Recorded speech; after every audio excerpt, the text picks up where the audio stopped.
మీ business ఏదైనా మీ ఊర్లో promotion చేయాలంటే అది సుమన్ టీవీతోనే సాధ్యం. ఇప్పుడే సంప్రదించండి.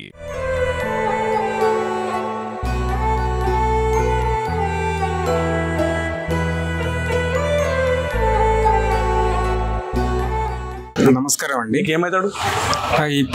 ఇట్యాల సత్యనారాయణ అనేటువంటి వ్యక్తి నాకు చిన్నన్న అవుతాడు.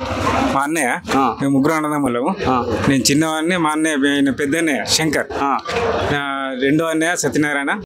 రక్షణ శాఖ వ్యవస్థను మాకు ఇందులో అనుమానం ఉన్నది ఈ వ్యక్తుల పైన. కాబట్టి వీళ్ళను ఖచ్చితంగా వీళ్ళని ఎంక్వైరీ చేసి వీళ్ళని దోషులుగా ఖచ్చితమైనటువంటి ఎంక్వైరీ జరిపి వీళ్ళ కఠినమైనటువంటి చట్టరీత్యా నేరము శిక్ష అనుభవించేటట్టు చేయగలరని మనవి. నా యొక్క కుటుంబం నాశనం అయింది. తనకి 2 పుత్రులు కూడా కుటుంబం నాశనం చేస్తున్న బాధతోని తను ఎప్పుడు ఇట్లా కనిపించేసరికి తను తిట్టుకునేవాడు. ఆ విధంగా సాగేది ముందుకు. అయితే కొద్ది రోజుల క్రితం ఈయన వచ్చి దుబాయ్ నరేసినటువంటి వ్యక్తి వచ్చి ఇక్కడనే గవర్నమెంట్ హాస్పిటల్ దగ్గర నాతో ఏమన్నాడంటే, అరే మీ అన్నయ్య బాగా తిడుతున్నాను, వాడిని ఏదో ఒక రోజు వేసేస్తాము అని చెప్పేసి చంపేస్తామని చెప్పేసి. ఎందుకు చంపుతావు? పెద్ద మనుషులు లేరా నీకు? పోలీస్ స్టేషన్ లేదా? అక్కడ చెప్పు, కావాలంటే మేము కూడా వస్తాం. అది మా అన్నయ్య గారితో కూడా అదే విధంగా చెప్పడం జరిగింది. మరియు మా అమ్మతో కూడా చెప్పడం జరిగింది. ఇట్లా ఊకే తిడుతున్నట్టే. ఆయన నిన్ను తిడుతుంటే ఎవరు తెలుసు? ఒక 4 ముందట మాట్లాడితే అది తెలుస్తుంది అని చెప్పేసి మేము కూడా చెప్పడం జరిగింది. అదేవిధంగా తను వెళ్ళిపోయాడు. సరే అనుకుంటే వెళ్ళిపోయాడు. చూస్తాం సంగతి చూస్తామని చెప్పారు.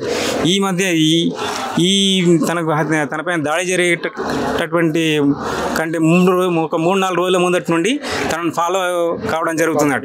3 ఫాలో అవుతుంది. ఈ ఇల్టప్ నరేష్ అటువంటి వ్యక్తి, మరియు ఈ ఇల్టపు రాజేష్ దళాల రాజం, ప్లస్ ఇంకోటి ఇల్టప్ గంగ నరసయ్య అని మాకు చెప్పడం జరిగింది. తను కనిపించినప్పుడల్లా అక్కడిక్కడ తను ఏం చేయడం, రెచ్చగొట్టే పనులు చేయడం, తరచుగా గొడవడ, అనవసరంగా ఏం లేకుండా గొడవలు దిగుతుండేవాడు గంగ నరసయ్యతో. వీళ్ళు ప్లాన్ చేసి ముందు దీనికి ఈ యొక్క దాడి జరగడానికి ముఖ్య సూత్రధారి ఇల్టప్ నరేష్.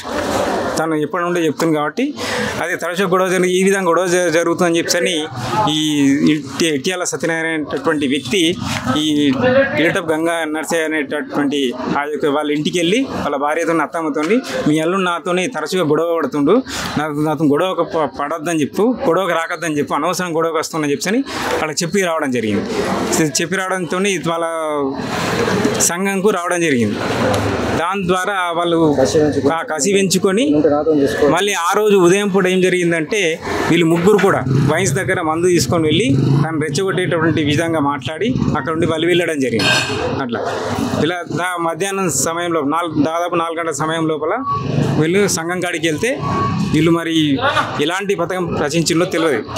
వెంటనే వాళ్ళ ఈ యొక్క గంగ నరసయ్య తన ఇంటికి వెళ్ళగానే వాళ్ళ అత్తమ్మ వాళ్ళు, నువ్వు ఎందుకు గొడవ పడుతున్నావు ఈ సత్యనారాయణతో, గొడవ పడద్దని చెప్పి వాళ్ళు మందలించడంతో ఆ కోపం కసితో పెంచుకొని తనకి దాడికి దిగడం జరిగింది. వెనుక నుండి బండి పైన కూర్చున్నటువంటి వ్యక్తిని వెనుక నుండి వచ్చి పొడవడం జరిగింది. ఇందులో మెయిన్ సూత్రధారి ఇల్లుటపు నరేష్, దుబాయ్ నరేష్ అని చెప్పని ఇది ఇప్పుడు మాకు తెలుస్తుంది సార్.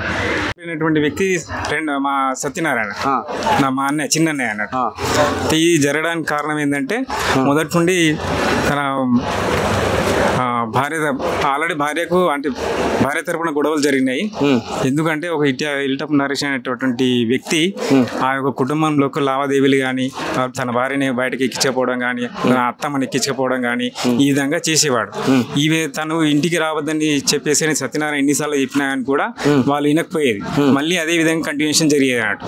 ఇది గత కొన్ని సంవత్సరాలుగా జరుగుతుంది ఈ యొక్క వ్యవహారం. ఈ వ్యవహారం పైన పెద్ద మనుషులలో కానీ, పోలీస్ స్టేషన్లో కానీ ఇట్లా గొడవలు కూడా చాలాసార్లు గొడవలు కూడా జరిగినాయి. అయినా కూడా వాళ్ళు వినకుండా అదే కంటిన్యూషన్ చేయడం జరిగింది. తను ఇల్టప్ నరేష్ అటువంటి వ్యక్తి, దుబాయ్ నరేష్ అంటారు, ఆయన చేయబట్టి వీళ్ళు భార్యాభర్తల మధ్య తరచుగా గొడవలు కావడం, అదేవిధంగా అది విడాకులకు దారి తీసింది. విడాకులకు కూడా తీసుకోవడం జరిగింది వాళ్ళు. పెద్ద మనుషుల సమక్షం లోపల లాయర్ ద్వారా విడాకులు తీసుకోవడం జరిగింది. అదే దాని ద్వారా వాళ్ళు చాలా రోజుల నుండి విడివిడిగా ఉంటుండ్రు. అయినా ఈ యొక్క ధోరణి మారకపోవడం చేత తన భార్యను కానీ వాళ్ళ తన యొక్క అత్తమ్మని కానీ ఇప్పుడు బండి మీద ఎక్కించకపోవడం, అటు వెళ్ళడం, నలుగురు చూసిన వాళ్ళు చెప్పడం, తను ఇక్కడ నుండి వెళ్ళి దుబాయ్ వెళ్ళినా అని కూడా అనుమానంతో తన మైండ్ అంతా ఖరాబ్ అయ్యి మళ్ళీ తిరిగి రావడం జరిగింది. తన మనసులో అంటకుంటాయి మొత్తం మెంటల్గా ఇదేంటి అన్నట్టు. అట్లా ఆ విధంగా అది కంటిన్యూషన్ జరిగిన తర్వాత తన యొక్క మనసులో పెట్టుకొని ఈ యొక్క దుబాయ్ అనేటువంటి వ్యక్తి అటు ఇటు వెళ్ళేటప్పుడు కనిపించినప్పుడల్లా తనకు తను తిట్టేవాడు, ఆ విధంగా తిట్టుకుపోయేవాడు. అంతేగాని తన దగ్గరికి వెళ్ళి తిట్టడం కానీ తన మీద దాడి చేయడం కానీ అట్లా చేయలేదు ఇప్పుడు. అట్లా జరిగింది రోజు మా తమ్ముడు సత్యనారాయణ నాకు ఫోన్ చేసి చెప్పిండు, అన్న నేను కత్తిపోట్లు గురైన గవర్నమెంట్ హాస్పిటల్ రా అని చెప్పన్నాడు. పలానా మనిషి చనిపోయాడు, ఇల్టప్ గంగా నర్సయ్య చనిపోయింది రా అని చెప్పన్నాడు.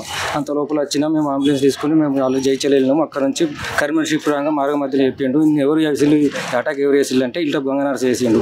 మరి అతను నీకేం గొడవలని చెప్పంటే గత కొన్ని రోజులుగా నాకు చిన్న విషయాలు అడ్డమవుతుండ్రు, అసలైతే మనకు శత్రువు నాకైతే ముందు శత్రువు ఇల్టప్ నరేష్, కానీ ఈ మధ్య ఇప్పుడు ఆయన ఎందుకు అందులో ఎంటర్ అవుతుంది నాకు విషయం తెలియదు అని చెప్పిండు.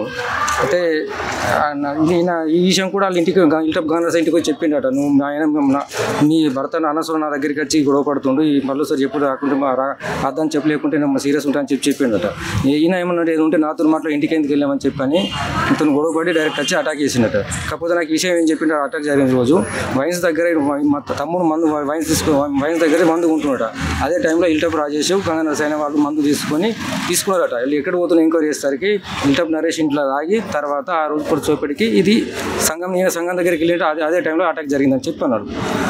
ఆయన ఈ ఉద్దేశం ఏంటంటే ముందు వీళ్ళు ముగ్గురు కలిసి నాకు ప్లాన్ చేసి నేను చంపిన ఉద్దేశం. మాకు కూడా అదే అనుమానం ఉంది సార్, అంతే సార్. కానీ నేరస్తులు మాత్రం కఠినంగా శిక్షించాలి సార్, నేను కోరుకుంటున్నాను. సుమంటారు నేరస్తులు దొరికిరా?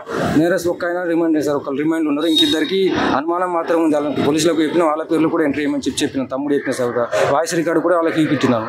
ఇక అది సార్లు వాళ్ళు అరెస్ట్ చేస్తారా లేదా వాళ్ళు చూడాలి. కానీ నేను మీ మీద తరపున కోరుకున్నా నేరస్తులు మాత్రం వదిలిపెట్టొద్దని కోరుకున్నాను సార్. కఠిన శిక్షణలు కోరుకున్నాను. ఈ సుమన్ టీవీ తరపున కోరుతున్నాను సార్.